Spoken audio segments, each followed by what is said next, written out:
2022 സയ്യിദ് ചെറിയാൻ മല്ലപ്പള്ളിയിൽ വെച്ച് ഈ വിവാദ പ്രസംഗം നടത്തിയത്. നമുക്ക് ആ പ്രസംഗത്തിലേക്ക് കൂടി ഒന്ന് പോകാം. ബഹുഭൂരിപക്ഷത്തെ അടിച്ചമർത്തി ഈ സാമ്പത്തിക നയങ്ങൾ അല്ലെങ്കിൽ ഈ താല്പര്യങ്ങൾ സംരക്ഷിക്കാൻ ഭരണകൂടം, ജുഡീഷ്യറി, എക്സിക്യൂട്ടീവ് എല്ലാം ഉള്ളതായിരിക്കും. ഇപ്പൊ മനോഹരമായ ഭരണഘടനയാണ് ഇന്ത്യയിൽ എഴുതി വെച്ചിട്ടുള്ളത്. നമ്മളെല്ലാം പറയും രാജ്യത്തെ ഏറ്റവും പ്രധാനപ്പെട്ട, ഞാൻ പറയുന്നത് ഇന്ത്യയിലെ ഏറ്റവും കൂടുതൽ ജനങ്ങളെ കൊള്ളയടിക്കാൻ പറ്റിയ ഭരണഘടന എഴുതി വെച്ചിരിക്കുന്നത്. ബ്രിട്ടീഷുകാരൻ പറഞ്ഞ് തയ്യാറാക്കി കൊടുത്ത ഒരു ഭരണഘടന ഇന്ത്യക്കാരൻ എഴുതി വെച്ചു. അത് ഈ രാജ്യത്ത് 75 വർഷമായി നടപ്പാക്കുന്നതിന്റെ ഫലമായി രാജ്യത്ത് ഏത് ആൾ പ്രസംഗിച്ചാലും ഞാൻ സമ്മതിക്കില്ല.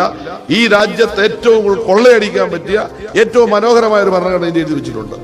അപ്പൊ എക്സ്പ്ലോയിറ്റേഷന്, ചൂഷണത്തെ ഏറ്റവും കൂടുതൽ അംഗീകരിച്ചിട്ടുള്ള ഒരു ഭരണഘടനയാണ് ഇന്ത്യയിൽ.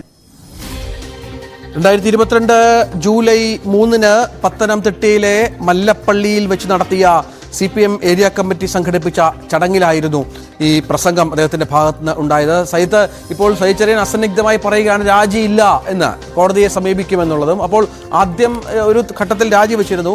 അന്ന് അദ്ദേഹം പറയുന്ന ചില പോയിന്റ്സ് വളരെ കൃത്യമാണ്. അതായത് തന്നെക്കുറിച്ച് പരാമർശമില്ല, പോലീസ് അന്വേഷണത്തെയാണ് കോടതി ഈ വിഷയത്തിൽ വിമർശിച്ചിരിക്കുന്നത്, തള്ളിപ്പറഞ്ഞിരിക്കുന്നത്. അപ്പോൾ അന്വേഷണം നടക്കട്ടെ, ഇനിയും അതിന്റെ റിസൾട്ട് വരട്ടെ, അപ്പോൾ എന്താണെന്ന് ആലോചിക്കാമെന്ന് പറയുമ്പോൾ സ്വാഭാവികമായും അതിനൊരു ന്യായം കൂടി അദ്ദേഹം കാണുന്നുണ്ട്. രഞ്ജിത്ത്, ഇത് അദ്ദേഹത്തിന് ന്യായമായി ഉയർത്തിക്കാട്ടാൻ കഴിയുന്ന ഒരു കാര്യമാണ് സജീദ് ചെറിയാൻ. കാരണം പോലീസ് അന്വേഷണം നടത്തിയ രീതി, പോലീസ് അന്വേഷണം അവസാനിപ്പിച്ച രീതി, ഇതിനെയൊക്കെയാണ് കോടതി പരാമർശിച്ചിരിക്കുന്നത്. കാരണം ബന്ധപ്പെട്ടവരുടെ മൊഴിയെടുത്തില്ല, തെളിവുകൾ പരിശോധിച്ചില്ല, ഇതടക്കമുള്ള കാര്യങ്ങൾ പറഞ്ഞുകൊണ്ടാണ് പോലീസിന്റെ അന്വേഷണത്തെ ചോദ്യം ചെയ്തുകൊണ്ട് കോടതി നിലപാടെടുത്തിരിക്കുന്നത്. ഏറ്റവും പ്രധാനമായും ഈ ഹർജിയുടെ സ്വഭാവം നമ്മൾ പരിശോധിക്കേണ്ടതാണ്.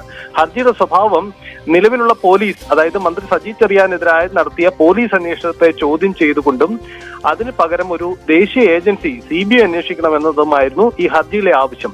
ഈ ഹർജിയുടെ ഒരാവശ്യം പരിഗണിക്കുകയും ഒരാവശ്യം തള്ളിക്കളഞ്ഞുകൊണ്ടുമാണ് ഇപ്പോൾ ഹൈക്കോടതിയിൽ തീരുമാനമുണ്ടായിരിക്കുന്നത്. CBI അന്വേഷിക്കണം എന്ന ആവശ്യം കോടതി തള്ളിക്കളഞ്ഞിരുന്നു. പക്ഷെ പകരം സ്റ്റേഷൻ ഹൗസ് ഓഫീസർക്കപ്പുറം ഇതിൽ ക്രൈംബ്രാഞ്ച് നേരിട്ട് അന്വേഷണം നടത്തണം, DGPക്ക് അത് സംബന്ധിച്ച നിർദ്ദേശം ഹൈക്കോടതി നൽകുന്നു. എന്നാൽ CBI അന്വേഷിക്കാൻ ആവശ്യം അംഗീകരിക്കപ്പെടുന്നുമില്ല. പോലീസ് അന്വേഷിക്കണം, പോലീസിന്റെ അന്വേഷണത്തിൽ വീഴ്ചകൾ ഉണ്ടായി എന്ന കാര്യം കോടതി അംഗീകരിക്കുകയും ചെയ്തിട്ടുണ്ട്. ഇതിനിടയിൽ നേരത്തെ വാദത്തിനിടയിൽ തന്നെ കോടതി നടത്തിയ ചില പരാമർശങ്ങളാണ് മന്ത്രിക്കെതിരായി മാറുന്നത്. കാരണം മന്ത്രി ഭരണഘടനാ വിരുദ്ധമായ ചില പ്രസ്താവനകൾ നടത്തിയിട്ടുണ്ട് എന്ന കാര്യം കോടതി വാദത്തിനിടെ അത് പരാമർശിച്ചു പോയിട്ടുണ്ട്. പക്ഷേ കോടതി അത് പോലീസ് റിപ്പോർട്ടാണ് മുഖ്യമായും പരിഗണിച്ചത്. പോലീസ് റിപ്പോർട്ടിന്റെ കണ്ടെത്തലുകളും പോലീസിന്റെ അന്വേഷണ രീതിയുമാണ് പരിഗണിച്ചത്. സജീദ് ചെറിയാൻ ചൂണ്ടിക്കാട്ടുന്നത് പോലെ തന്നെ കോടതിയുടെ പ്രയോറിറ്റിയിൽ വന്ന വിഷയം അത് തന്നെയാണ്. ഒരു പക്ഷേ അദ്ദേഹത്തിന്റെ ഒരു വാദമായി ഉയർത്തിക്കാട്ടാൻ കഴിഞ്ഞേക്കാം. പക്ഷേ തുടർ നീക്കങ്ങളുടെ ഭാഗമായി ഒരു പക്ഷേ ഈ ഹർജിക്കാരന് വീണ്ടും കോടതിയെ സമീപിച്ചാൽ, മന്ത്രി ഈ സ്ഥാനത്ത് തുടരുന്നതുമായി ബന്ധപ്പെട്ട പരാമർശം നടത്തിയാൽ അതിന് അത്ര നിയമസാധ്യതകൾ ഉണ്ടോ എന്ന കാര്യം നിയമവിദഗ്ധർ വ്യക്തമാക്കേണ്ട കാര്യമാണ്. എന്നിരുന്നാൽ കൂടിയും അത്തരം പരാമർശങ്ങൾ കോടതി നടത്തിയാൽ ഒരു പക്ഷേ മന്ത്രിക്ക് ആ സ്ഥാനത്ത് തുടരാൻ ഒരു കാരണവശാലും സാധ്യമല്ലാത്ത പരാമർശങ്ങൾ ഉണ്ടായേക്കാം. അഡ്വക്കേറ്റ് ബൈജു നോയൽ ടെലിഫോൺ ലൈനുണ്ട്. ശ്രീ ബൈജു